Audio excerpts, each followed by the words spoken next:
तो मैं बात कर रहा था, अगर हम इस आइसोसेलेस ट्रायंगल की खसूसियात देखेंगे, यानी इसकी क्या प्रॉपर्टीज हैं।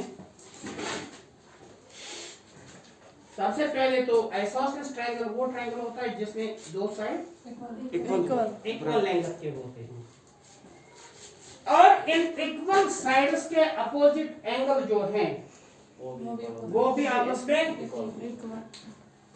तीसरी बात, साबित तो यहां नहीं करेंगे हम, साबित हमने प्रीवियस क्लास में 9th में किया है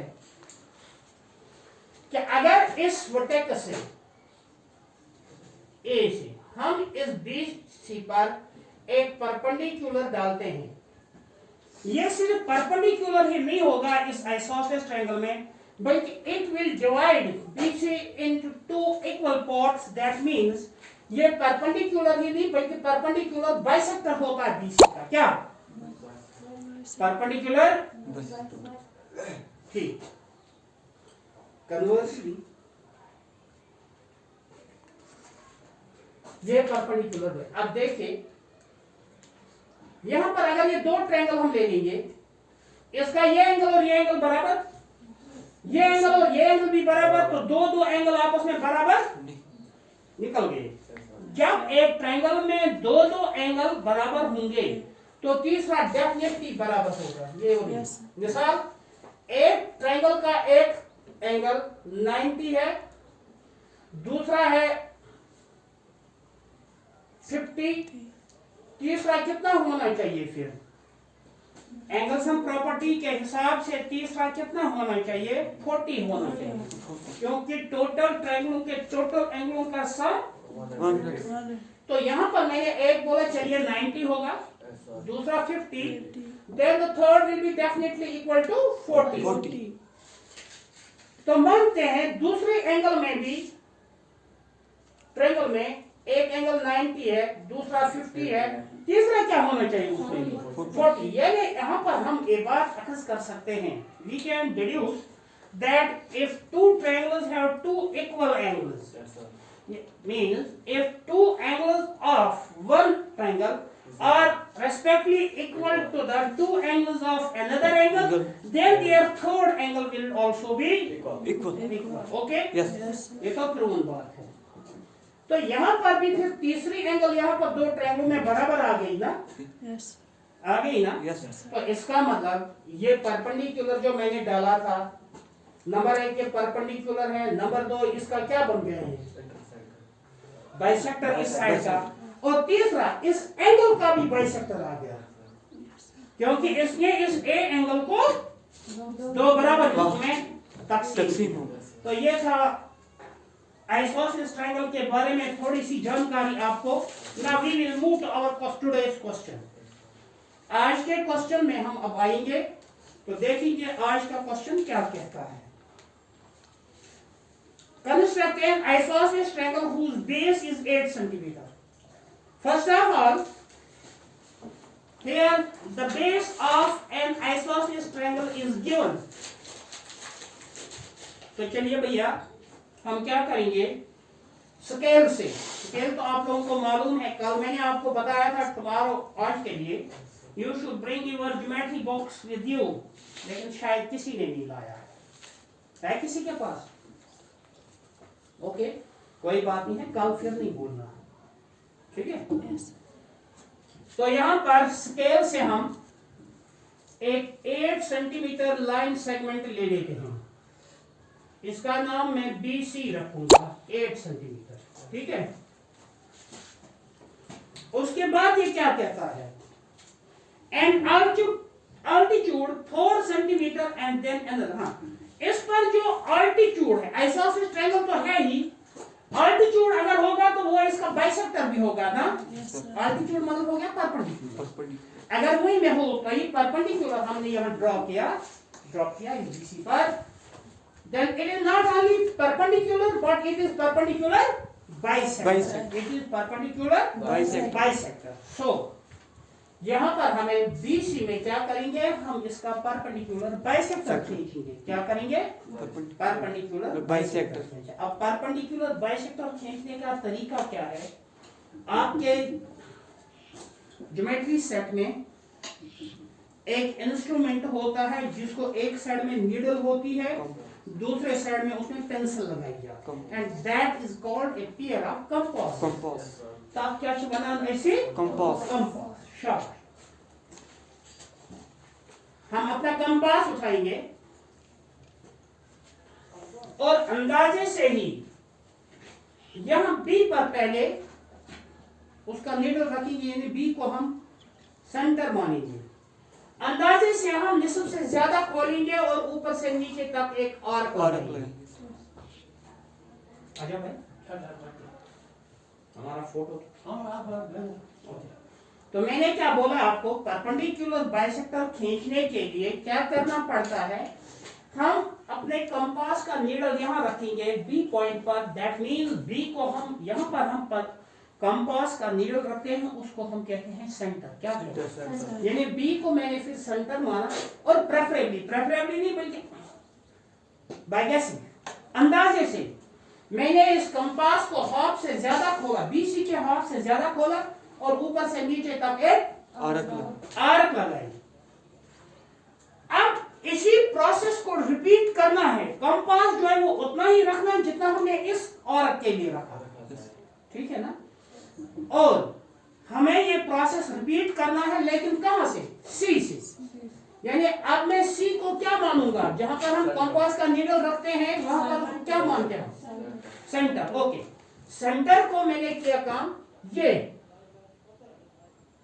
सेंटर रखा। कैसा है? पहले दिखाओ तो सही।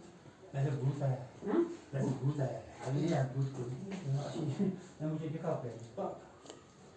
कहाँ आएगा? उसमें पहचान क्या आएगी मुझे? कोई बात नहीं है, पहचान की जरूरत नहीं है। ओके, ये डालो, ये भी डाल सकते हो, कोई बात। थोड़ा अगर ओके जूम करके करोगे तो मुझे ज्यादा जूम करूँगा, फिर उठाऊंगा। एक चीज देख रहा था, ये ड्रामे चाह रहे दिखावा था। कौन? आपने ग्रुप में नहीं पढ़ा था? मैं तो ग्रुप में कभी देखता हूँ। देखना है, देख अभी देख लो ना।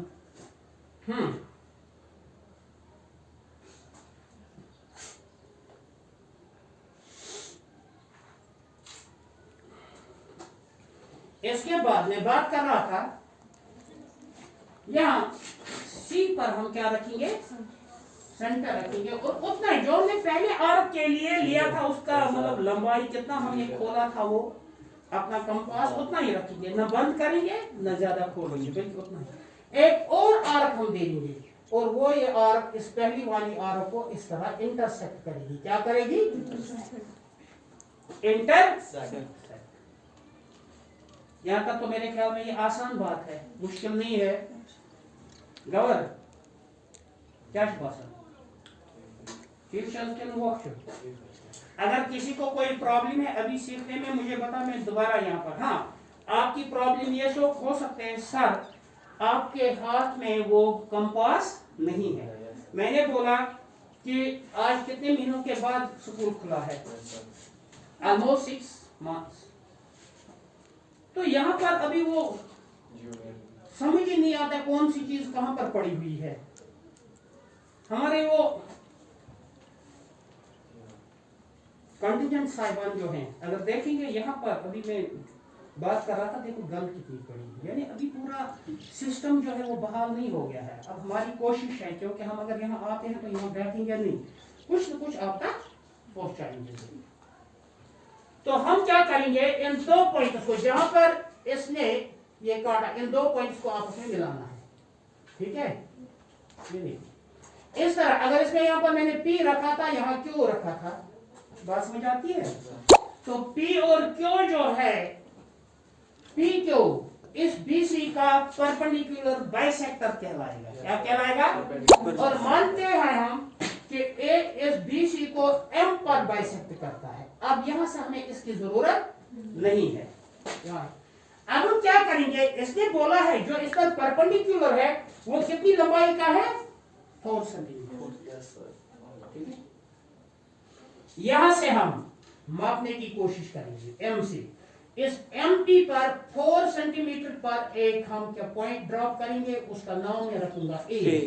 क्या रखूंगा? A अब इस A और B को आप लोग ज्वाइन करोगे, A और C को आप लोग ज्वाइन करोगे। इस तरह ये पहली वाली ट्रायंगल जो आइसोसेलेस थी वो बन गई, वो बन गई। अब हमें दूसरा फिगर भी बनाना है, जैसे मैंने कल आपको बताया था।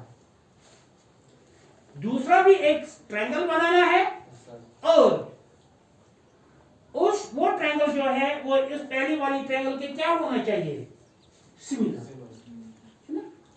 तो उसके लिए मैं सबसे रेशो क्या होना चाहिए, इसने बोला है उस ट्रायंगल के साइडों का रेशो इस ट्रायंगल के रेशो साइडों के 1 मिक्सड विद 1/2 के बराबर होना चाहिए। ये देखिए 1 mixed with 1/2, that means 2 1 is 2 plus 1 कितना बन गया? 3/2। यानी इसको हमने, ये तो मिक्सड फ्रैक्शन था, इसको थोड़ा सिंपलीफाई किया, सिंपल बना दिया है ना, 3/2।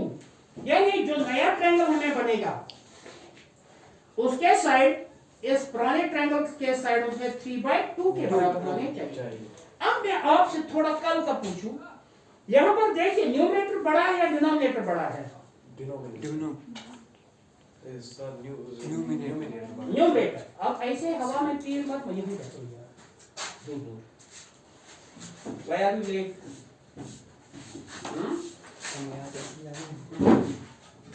दूर, ऐसा दूर। आपका मास्क कहाँ है? आपके पास तो जैसे हाथ में उठा के रखा था। एनीवे, आप लोग ख्याल रखिएगा, इसका न्यूमरेटर क्या है? बड़ा है, 3 है। कल मैंने आपको बताया जब बड़ा होगा न्यूमरेटर तो बनने वाला फिगर बड़ा होगा या छोटा होगा? कल की बात है, क्या होगा? दूसरा जो सिमिलर फिगर है, नहीं, जब न्यूमरेटर बड़ा आप लोग क्यों नहीं याद रखते? ये यार बुरी बात है। मैंने गलत सुना था, वही तो बात है ना, यू आर से लेट कम। एनीवे, हम अब क्या करेंगे, बिल्कुल कल की तरह इस बी का मैंने क्या बनाना है, एक एंगल लेस देन 90 होना CBX, और इसमें हम कितने आर्क दे देंगे? 3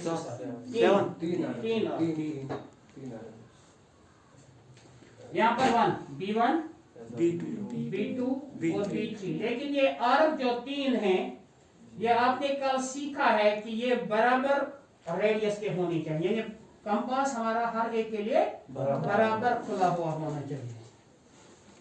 तो उसके बाद हम B2 को, क्योंकि 3/2 है ना, तो B2 को मैं मिलाऊंगा इस C के साथ, ठीक है? कल की तरह ये रिपीट है। B2 और C को मैंने ज्वाइन किया।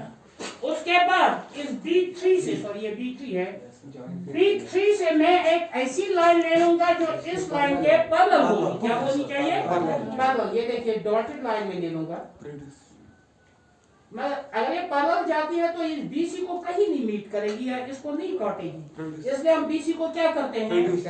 एक्सटेंड, गड। और जहां पर ये दो लाइन सेगमेंट्स आपस में मिलते हैं वहां पर मैं रखूंगा C डैश। क्या रखूंगा? C dash. बात हो जाती है ना, C डैश। इसी तरह आप इस C डैश से एक लाइन सेगमेंट में खींचूंगा जो AC के पैरेलल होनी चाहिए, ठीक है? पैरेलल का मैंने कल दिखाया कैसे पैरेलल खींचते हैं। C डैश यहां से, ये देखिए डॉटेड लाइन ले लो आप। इस AB को तो ये नहीं काटेगी, लेकिन अगर AB को एक्सटेंड करेंगे आप लोग तो ये वहां पर A डैश। इस तरह ये A डैश, B और C डैश, ये एक ऐसा ट्रायंगल है जो इस ABC के एक तो सिमिलर भी हैं, दूसरा इस A डैश, B और C डैश के साइड जो हैं वो ABC के साइड के 3/2 के बराबर है या नहीं है? हम तो इसको कर भी सकते हैं, क्या प्रूव भी कर सकते हैं, लेकिन इस वक्त वो उतना, फिर बाद में वो उसको बनाना है, YouTube पर शेयर करना है क्लास को।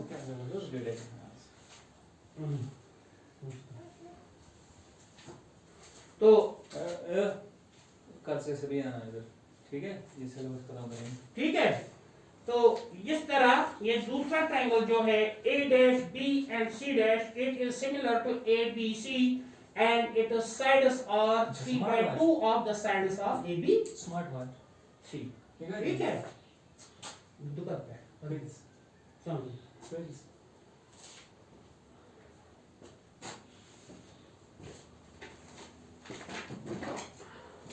ये है आज आप लोगों का लेसन। इंशाल्लाह कल बढ़ेंगे हम लोग आगे की तरफ, लेकिन ये जल्दी जल्दी खत्म हो जाएगा ये तो।